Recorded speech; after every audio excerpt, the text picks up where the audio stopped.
ஒரு பெரிய கிராமம். அந்த கிராமத்தின் ஓரத்தில் பசுமையான மரங்களால் சூழப்பட்ட ஒரு பழைய வீடு இருந்தது.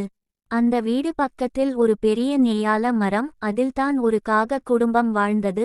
அப்பா காகம் கருப்பு, அம்மா காகம் கரும்பி மற்றும் அவர்களின் 2 குட்டிகள் காகு மற்றும் காகி. அந்த வீடு வெண்மையான சுவர், சிவப்பு கூரை, முன்புறம் மலர்கள் நிறைந்த தோட்டம். அதை சுற்றி பல பறவைகள் தினமும் வந்து பாடி பறந்தன. பருந்துகள் மேலே சந்திப்பு இடம் போல இருந்தது. காகம் கருப்பு அவனுக்கு நன்றி சொல்லும் மாதிரி என்று குரல் விடும். ஒரு நாள் காலை வானம் கருப்பு மேகங்களால் நிரம்பி இருந்தது. காற்று சத்தமாக வீசியது. மரங்களின் இலைகள் சறுக்கி விழுந்தன. இன்று மழை பெய்ய போகிறது போல என்று கரும்பி காகம் சொன்னது. ஆம், நீ உடனே குட்டிகளை கூடு உள்ளே அழைத்துக் செல் என்று காகம் சொன்னான். குட்டிகள் காகு காகி அப்போ சத்தமாக பறந்து விளையாடி கொண்டிருந்தார்கள்.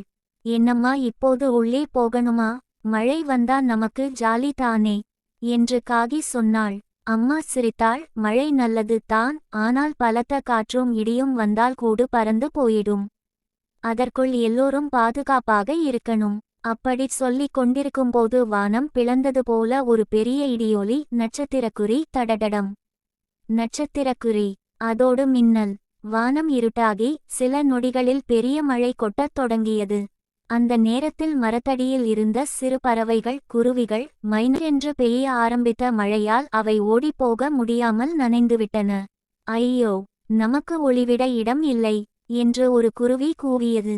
நமக்கு ஒரு கூடு இருந்தால் நன்றாக இருக்கும் என்று இன்னொரு பறவை துடித்து கொண்டது. அதை கூரையின் மேல் இருந்த கருப்பு காகம் பார்த்தான். அவன் மனசு உடைந்தது. இந்த பாவிகள் மழையில நனைந்துட்டாங்க. நாம கூடு உள்ளே பாதுகாப்பா இருக்கிறோம். இவங்க எல்லாம் குளிர்ந்து நடுங்குறாங்க.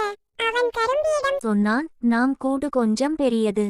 குட்டிகளுக்கு நெருக்கம் தான் இருக்கும். ஆனா சில பறவைகளை உள்ளே அனுமதிக்கலாம். கரும்பி ஒரு நிமிடம் யோசித்தாள். ஆம், நல்ல யோசனை.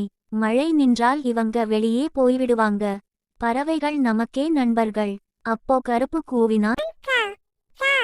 எல்லோரும் இங்க வா, எங்கள் கூடு பாதுகாப்பானது.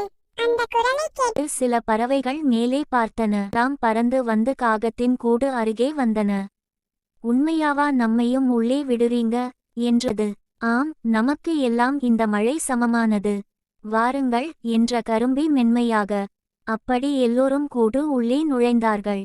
சிறிய இடத்தில் எல்லாம் நெருக்கமாக இருந்தது. ஆனால் அனைவரும் நிம்மதியாக இருந்தார்கள். மழை இன்னும் பெருகி கொட்டியது. வானத்தில் மின்னல் ஒளி ஒவ்வொரு நிமிஷமும் பளபளப்பாக காட்டு. மரம் ஆடுகிறது. கிளைகள் நனைந்தன. கூடு கொஞ்சம் அசைந்தது. அம்மா, நம்ம கூடு உடையுமோ என்று காது பயந்தான். பயப்படாதே பாப்பா என்று கருப்பு காகம் சொன்னான். நாம் எல்லோரும் சேர்ந்து இருப்பதால் எதுவும் நடக்காது. பறவைகள் ஒன்றாக உட்கார்ந்திருந்ததால் அந்த வெப்பம் அனைவருக்கும் நிம்மதியாக இருந்தது.